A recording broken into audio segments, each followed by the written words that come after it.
So we're now going into our pop culture news segment. Here on the pop culture news segment, what we talk about is the fun and interesting things happening in the world of pop culture that actually caught our attention. These could be any kind of random or interesting topics that just kind of spark our interest, or we think is worth bringing to your attention. So tell me, Eric, why don't you lead us off since you have something Trek centric? Why don't you lead us off and tell us your first item for pop culture news? All right, let me find the article here, folks. I always have several articles queued up, but then I got to find them so that I can share the right one. All right, this is very topical. So let's get right into it. This is a little bit of an older article, but Jonathan Frakes did actually retweet this fairly recently under his shameless self-promotion rant. That's his words, not mine. And this is an IGN article,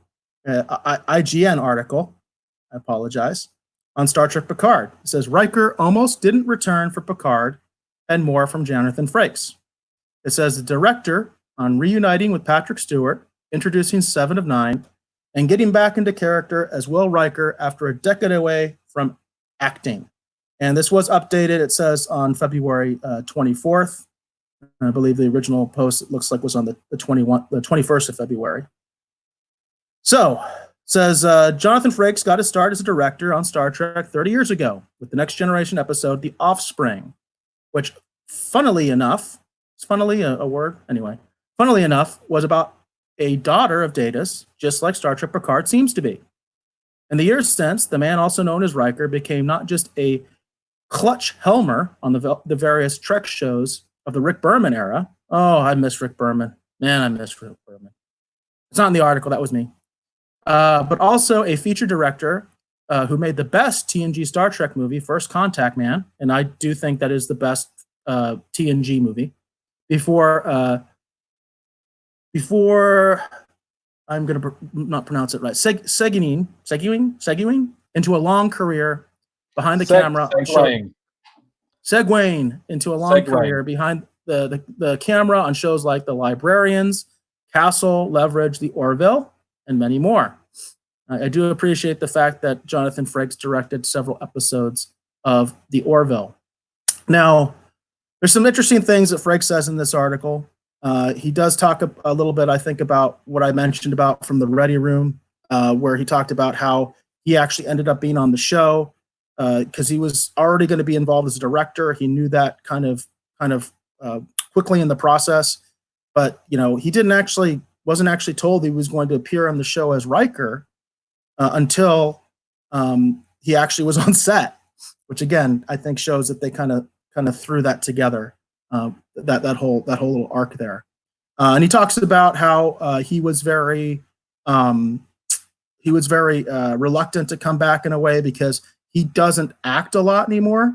He obviously has been focusing on his director's career more than the acting. He does make a joke. I've heard him make the joke several times that he's not even the best actor in his house because his wife is an actress and his daughter is an actress. And so he always says, I'm not even the best actor in my own house. So he kind of moved on from that. But I will say, I think he did a pretty good job as far as his actual acting in the episode. I'm not faulting him for that. But he did say something here. Well, here's one.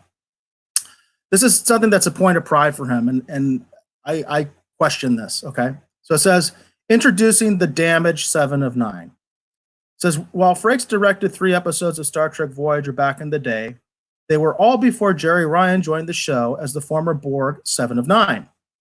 Now Ryan is on Picard. However, giving the pair the chance to finally work together on a Star Trek series, they had formerly done the series Leverage together, and of course knew each other from the Star Trek convention circuit. In fact, Frakes got to reintroduce 7 in a terrific cliffhanger moment at the end of episode 4 as she beams in just as her ship is about to explode in classic Trek fashion. Now here's a quote. I was thrilled to be the one to introduce that character, laughs the director. I don't think Jerry ever did better. Jerry's more comfortable with this. What we call 7 as opposed to 7 of 9 from Voyager, she's more mature. She's more evolved. Again, the writing. It's all the writing. I really really disagree with that statement. I mean, I really, really disagree with it. And again, it comes back to the thing of, why do we have to say that the new thing is always better? Why do we always have to say whatever we're doing at this moment is better? Just let the work stand on its own, and people will decide whether it's better or not. Better is a subjective term anyway. But the whole thing is like, she's more mature, she's more evolved. This woman is going like on blood feuds and things like that. How is she more evolved? How has she regained her humanity that was like the entire point of her story arc in Voyager? It seems like she's lost all that. So I do make the point that Frakes has said he's not a sci-fi fan. He said that. He's on record as saying that. If you've ever seen I think it's called The Captain's Chair. It was I think a DVD extra. It's Whoopi Goldberg interviewing Frakes, Stewart, Shatner, and Nimoy. Basically, the two captains, the two first officers, and they do this kind of roundtable discussion. And Stewart and Frakes say very plainly that they never liked science fiction. You can even see Nimoy get a little bit miffed. He's like, "Wait, you guys didn't watch our show?" You know, that kind of a thing. He says it right there. So I always try to say this: the people that work on this stuff, especially a lot of the actors, are not really fans. And so you have to kind of take what they say with a grain of salt, because you know what? I understand the filmmaking process and how fun it can be, how rewarding it can be just to be on set, just to be working on set. Some of the crappiest movies ever made, I can almost guarantee you the cast and crew had a ball. Now, there are lots of films that suck, and it's because the cast and crew did not have a ball. But there's plenty of films and things like that where the cast and crew had a great time, had a great relationship, thought they were doing, they were basically doing like Citizen Kane, but it didn't turn out that way. So it's okay to be okay into the process, but I don't like things like she's more mature, she's more evolved. I don't even know how he feels like he's someone to say that, but because he didn't write it, he was a director, he's involved, but he didn't write that scene. It says Frakes and Ryan, the showrunner Michael Chabon, did have to work to figure out who exactly Seven is now and how she has changed and evolved since we last saw her in Voyager's final episode back in 2001. Again, I don't think she evolved. I think she devolved. And I think that's what this show is doing, is devolving. Here's the thing that really gets me. And there was another article about this, and this is a thing where I'm just like, I'm going to go after this, because I always go after this. It's a quote. This was wait, I have to set that up. So here we go. Of course, modern Star Trek is more inclined to depict damaged, bitter, cynical characters. Those are quotes. But the Helmer thinks that just the nature of the world we're living in today, thinks it's just the nature of the world we're living in today. Things have changed since the days of Next Generation, where all the characters had to get along perfectly all the time, because nobody had conflict in real life when Next Generation was on, right? There was no Iran-Contra, there was no invasion of Panama, there was no first Gulf War. None of that stuff happened on Next Gen's watch, none of that, it was all perfect. It was all idyllic, right? So he says, this was the Roddenberry approach to there being no conflict, which made it very hard for the writers. Oh, the poor writers. Oh, it's hard to write for this show when drama is built on conflict, says Frakes. And G's adage about the future, his beautiful vision of the future, was without conflict. Our episodes were meant to be morality plays or cautionary tales. And the new Star Trek's Discovery and Picard are filled with more complicated relationships where there is doubt and suspicion and resentment and qualities that Gene discouraged us from playing and discouraged the writers from writing. That evil, evil Roddenberry. How dare he? How dare he do this thing we call Star Trek? How dare he? That's what I take from that. I had to call it out. I just had to call it out because I think I don't know why he had to drag Roddenberry into this. If he thinks Picard is the best and he thinks Picard's better than Next Gen, that he can have that opinion. He's been on both shows. He can have any opinion he wants. But don't be dragging Roddenberry through the mud. I've heard this argument so many times, and it is a lazy writer argument. And I've always said That's all you got to do. It's really simple. It's really simple. You use the aliens to show the conflict. You make the humans look good. They've got their act together. The future is bright. Humanity's doing well. You show the conflict with the aliens. It ain't that hard. It ain't that hard to write Trek. Well, and like I've said, a lot of these things that they're highlighting is, groundbreaking or new with Picard.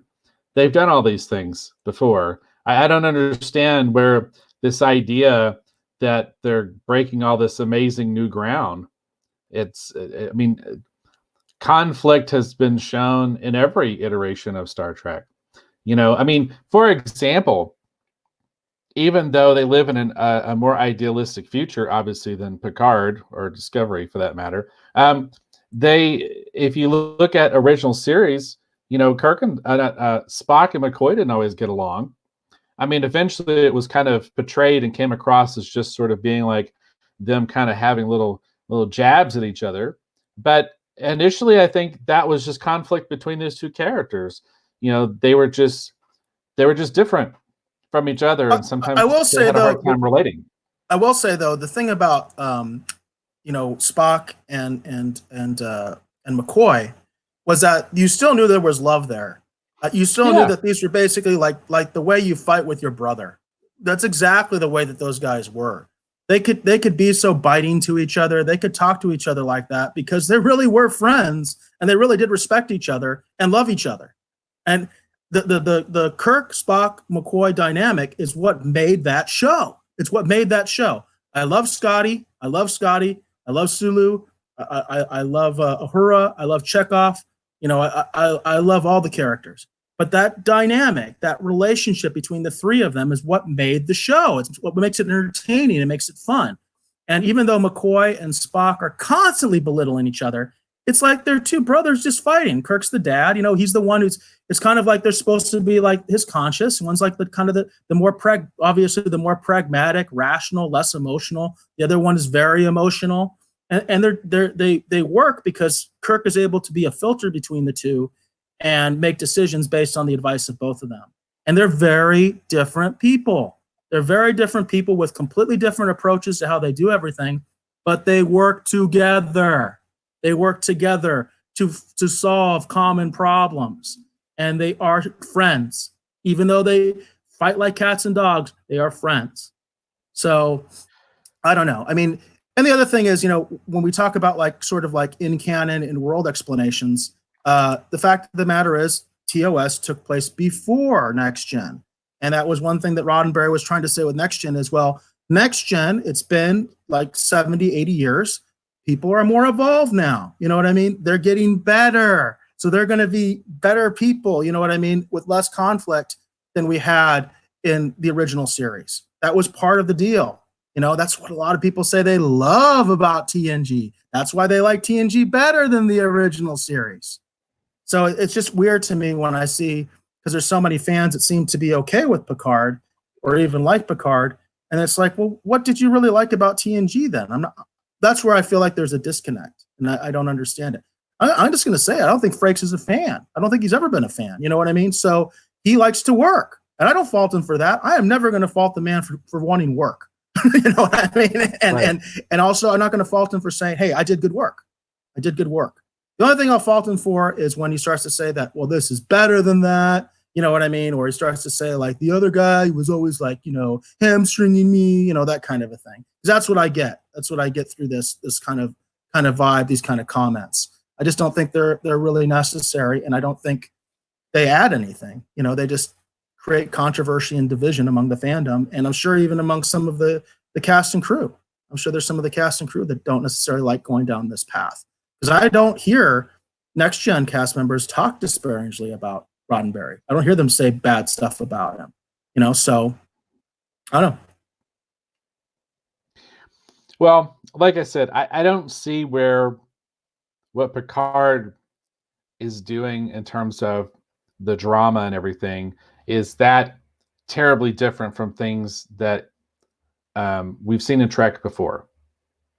I don't see the groundbreaking. To me, it just looks like, you look at Deep Space Nine. I think Deep Space Nine has already been all over this territory, done it a lot better, and still managed to hold on to Gene's vision. Just saying. No, I Just agree. saying. I don't see it. I agree. I don't see it. We might have missed him, So- but Clyde did say bye. He had to take off. So he said, "Great show. I must depart."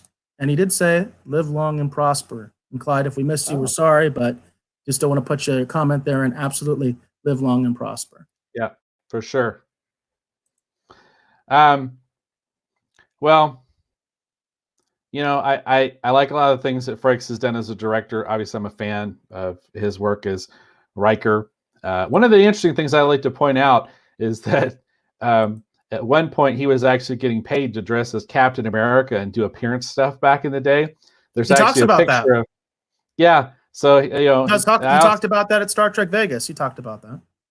So I'm a fan of his work as Captain America as well. So, but I don't agree with his. I mean, obviously it's his opinion, but I don't know that what they're doing with Picard is necessary.